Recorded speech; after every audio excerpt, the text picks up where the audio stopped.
Good morning, everyone.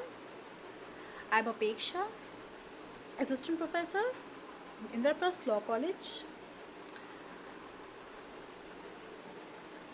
This semester we'll be studying Muslim law,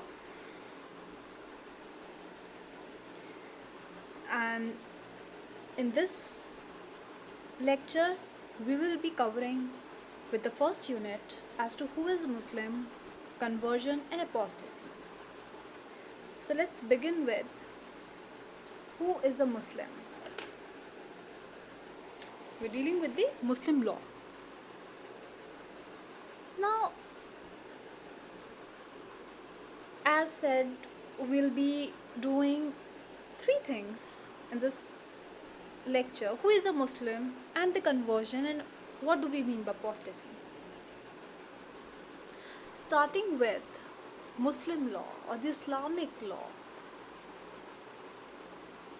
it is known that it is originated from the divine, and it's not like man-made laws which are passed by the lawmakers and are they're governed by the modern system of law.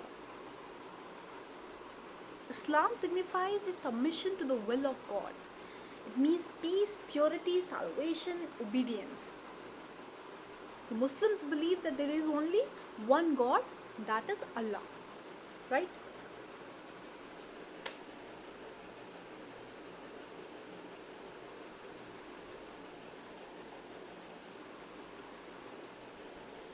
Now, in the case of Narantakat versus Parakal, it was laid down by Madras High Court that what is the essential of a doctrine of Islam. And there were two things laid down. First, that there is but one God, and that is Muhammad is his prophet. Is his prophet. Right? So a person may be Muslim either by birth or by conversion. And the conversion has to be bona fide.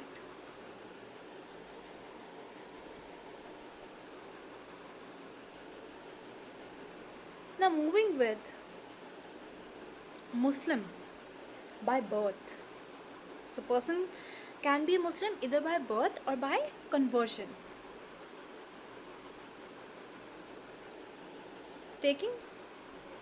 Talking about Muslim by birth.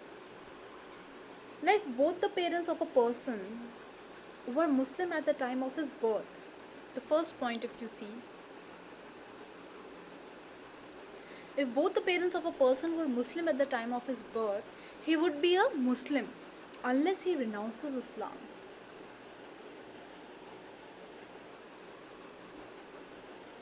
So if both parents of the person are Muslim at the time of his birth, he will be a Muslim unless the person itself renounces Islam. Till then he'll be a Muslim. Now where the problem arises that where one of the parent of a child was a Muslim at the time of his birth, but the other parent was a non-Muslim, at that time the child would be a Muslim. But it has to be seen that he is brought up as a Muslim. The child has to be brought up as a Muslim. In a case it was laid down, the child mother was a Muslim but the father was a Hindu. Now the child was brought up as a Hindu. So later it was held that child to be a Hindu and not Muslim. So it's important how a child is brought up. In a case where one parent is Muslim and other is non-Muslim, the child would be a Muslim, but provided that he has to be brought up as a Muslim only. So this is the whole scenario of Muslim by birth. The child is declared Muslim by birth. Then the second thing comes about Muslim by conversion. And there is an important case in this, Skinner versus Odi. In this case, in this point, Muslim by conversion, if we see,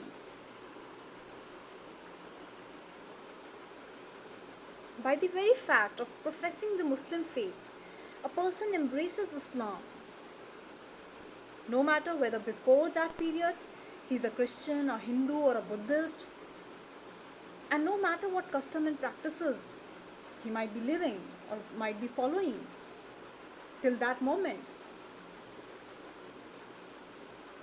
Until the very fact he starts professing the Muslim faith, he immediately becomes is subject to Muslim law.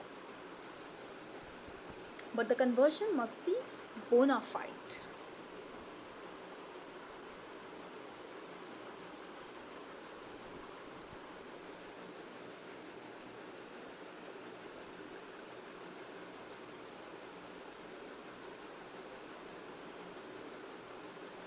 Right? So a non-Muslim,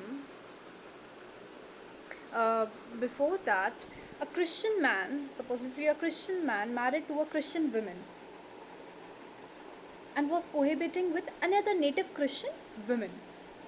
Now, in order to escape that bigamy punishment, because he was committing bigamy, both the man and Christian women, they declared themselves to be Muslims. And then they went through the form of marriage according to Muslim. Now, such kind of marriage is held to be invalid. This is what the case of Skinner versus OD. This is the case. Now, in this, Helen Skinner was married according to Christian rites with the George Skinner, who died in the lifetime of this Helen. Now, thereafter, Helen cohabited with John Thomas, the other person, who was married to a Christian wife, who was already married to a Christian wife and was alive at that time. Now, in order to legalize their union, Helen and John, they got themselves converted into Islam.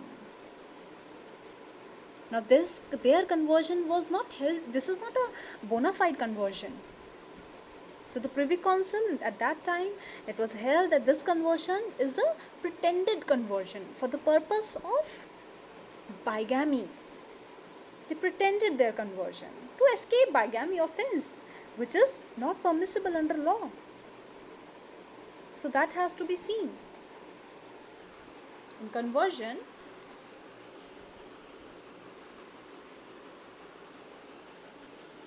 by professing this Muslim faith, a person embraces Islam. But that conversion must be bona fide and should not be a colorable one. After that, moving to the point. Now, a non-Muslim who has attained majority and is of sound mind may embrace Islam in two modes. So, who is of sound mind and majority, that person can embrace Islam in two ways. Firstly, by simply declaring that he believes in prophetic character of Muhammad, that is, he believes in oneness of God. If you see the first point, what does it say? Okay, this one. By simply declaring that he believes in the oneness of God and prophetic character of Muhammad. Second, if he may go to a mosque and to a person who is well versed in Islamic theology and he utters kalma before Imam, and there he is given a Muslim name by the Imam. In that way he can convert to Muslim. But then again, a convert must formally profess to be Mohammedan. And the conversion must be bona fide. That is very necessary. The court will never permit anyone to commit fraud upon the law, which they are pretending to convert to Islam in order to elude the personal law, which he is bound to. The court will never allow that. So in these two ways, a non-Muslim can embrace Islam, right? By conversion. Moving on to conversion to Islam and the marital rights. Now there are this case is Sarla Mudgal, which we'll be dealing later. It's a very important case in Lily Thomas versus Union of India. And the second point is conversion to Islam and right of the inheritance. So according to Muslim law, there is a difference, there is a distinction which is made between conversion to Islam of one of the spouse when such conversion take place in the country which is subject to Muslim law, and in a country where the law of Islam is not the law of the land like ours.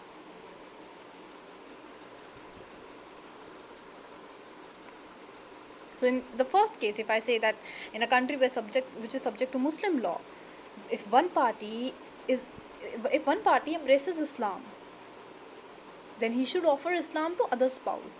And if the later one refuses, if the spouse refuses, then marriage can be dissolved. But in the second case, in a country where the law of Islam is not the law of the land, the marriage is automatically dissolved after the lapse of a period of 3 months and the adoption of Islam by one of the spouses.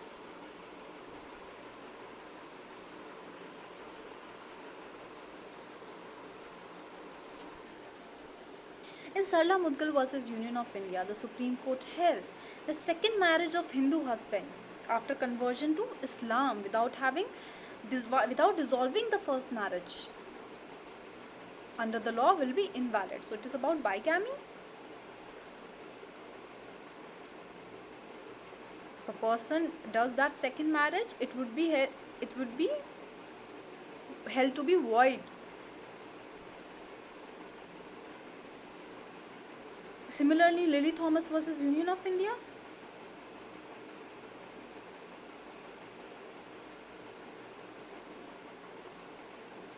Yes. So similarly, in this case, Lily Thomas versus Union of India, Supreme Court said that he observed that if Hindu wife, supposedly if she files a complaint for the offense of bigamy, on that ground that during her marriage, subsistence of marriage, her husband married a second wife, and under some other religion, after converting to that religion, the offense of bigamy, which is pleaded by her, would be investigated and tried in accordance with the provision of the Hindu Marriage Act. As under the Hindu Marriage Act, a bigamous marriage is prohibited and it is constituted as an offense.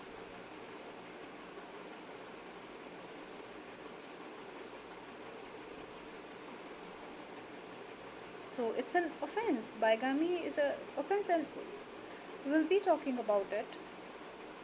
Now we come to the second point. This is conversion to Islam and marital case rights. In two cases are leading, Sarla Mudgal and Lily Thomas on bigamy.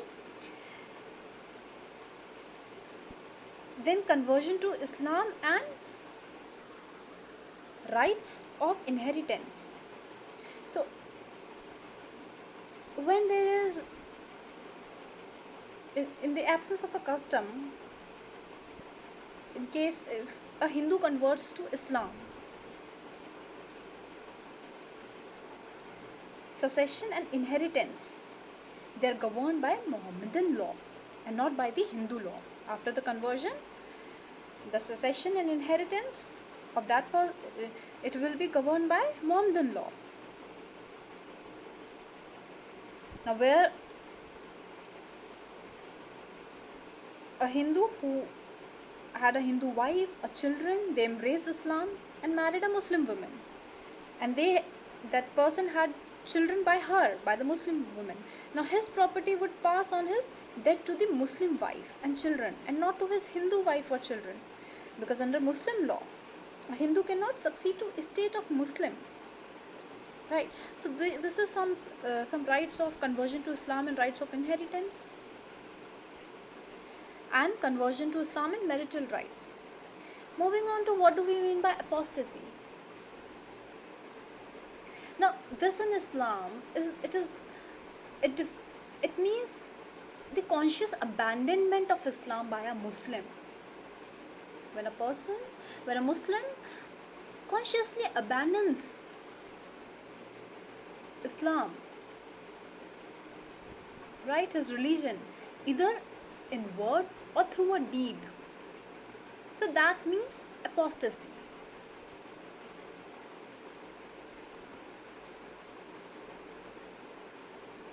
So irreligious, and all of these things. In the next one we'll be doing about sources in School of the Muslim Law.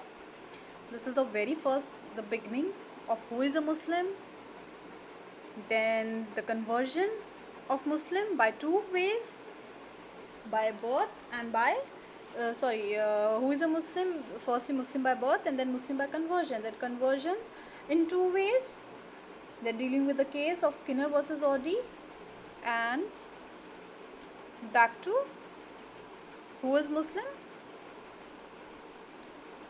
and the meaning of apostasy. Next one will be doing sources in School of Muslim Law. Thank you.